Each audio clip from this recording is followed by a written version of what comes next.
और middle east में America की बहुत बड़ी तैयारी देखने को मिल रही है। मिडिल ईस्ट में हाई अलर्ट पर अमेरिका की फाइटर जेट्स हैं।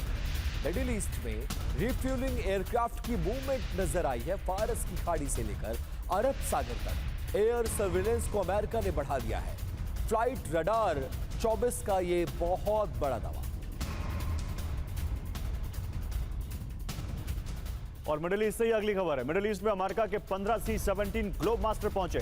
जर्मनी के रास्ते मिडिल ईस्ट आए हैं C-17 ग्लोब मास्टर। ये वायुसेना का ट्रांसपोर्ट विमान होता है। UEM जयपुर एक आदर्श लक्ष्य है। भावी छात्रों के लिए अच्छी नौकरी, भविष्य के लिए तैयार कौशल के साथ अच्छी शिक्षा है जो बड़े बड़े इक्विपमेंट्स और आप कह सकते हैं तोपे, गोला बारूद सब लेकर जा सकता है। मिडिल ईस्ट के अमेरिकी बेस में सैन्य सप्लाई तेज हो गई है। फ्लाइट रडार 24 का ये बड़ा दावा है। C-17 ग्लोब मास्टर में आप देखिए बड़ी बड़ी गाड़ियां जो जीप है जो ट्रांसपोर्ट व्हीकल हैं, बख्तरबंद गाड़ियां तक सप्लाई की जा सकती है।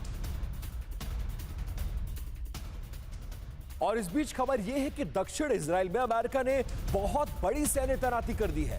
रेड सी से लगे एलात में अमेरिका ने रिफ्यूलिंग वाला एयरक्राफ्ट तैनात कर दिया है। एलात एयरपोर्ट पर दिखे हैं 6 KC-135 स्ट्रैटो टैंकर। किसी भी हालत के लिए 24 घंटे तैयार है अमेरिकी सेना। इस तरह का संदेश भी दिया जा रहा है। और समंदर में ईरान की घेराबंदी बढ़ा रहा है अमेरिका। ईरान की दहलीज पर अमेरिकी जंगी बेड़ा। ईरान के तट से 200 मील दूर है अब्राहम लिंकन। 3 शिकारी बेड़ों की मौजूदगी से तनाव बढ़ गया है। इनफैक्ट अब तो चौथा शिकारी बेड़ा आ रहा है। ड्वीट आइजनहावर आ रहा है, वो भी एक एयरक्राफ्ट कैरियर है। USS Abraham Lincoln, Gerald Ford, Bush तो ऑलरेडी वहां पर पहुंचे हुए हैं और इसलिए यह लग रहा है कि अब अमेरिका ने एक शिकंजा और कस दिया है। अब देखिए दुनिया की सांसें पूरी तरह से थमी हुई हैं और खाड़ी के समंदर में उथल पुथल मची हुई है। यह हलचल बता रही है कि अब बात कूटनीति से बहुत आगे निकल चुकी है। मिडिल ईस्ट में अमेरिका ने अपने फाइटर जेट्स को हाई अलर्ट पर डाल दिया है। यह सिर्फ रूटीन पेट्रोलिंग नहीं बल्कि उस विध्वंसक प्रहार की तैयारी है जिसका ब्लूप्रिंट पेंटागन पहले से तैयार करके बैठा हुआ है। हवाई रास्तों पर गौर कीजिए।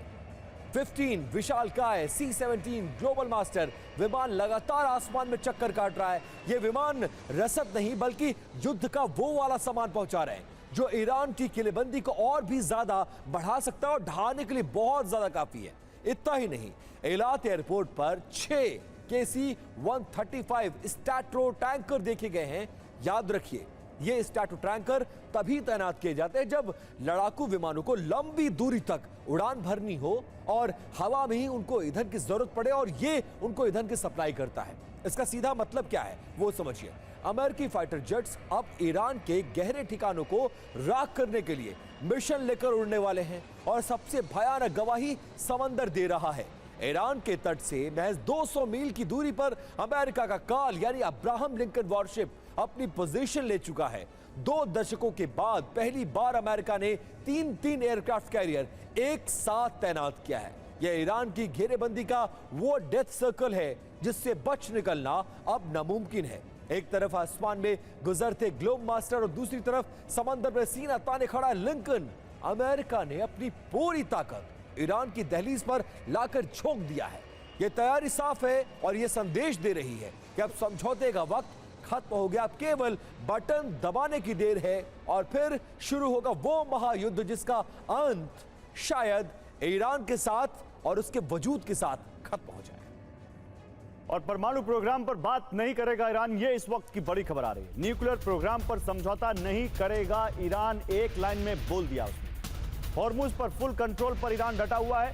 अमेरिकी नाकाबंदी हटाने और हर्जाने पर बात होगी, तस्नीम न्यूज का यह दावा है।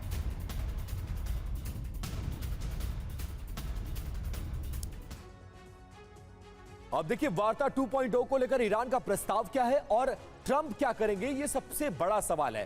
पहला चरण, पहले हॉर्मुज का संकट और नाकेबंदी का समाधान।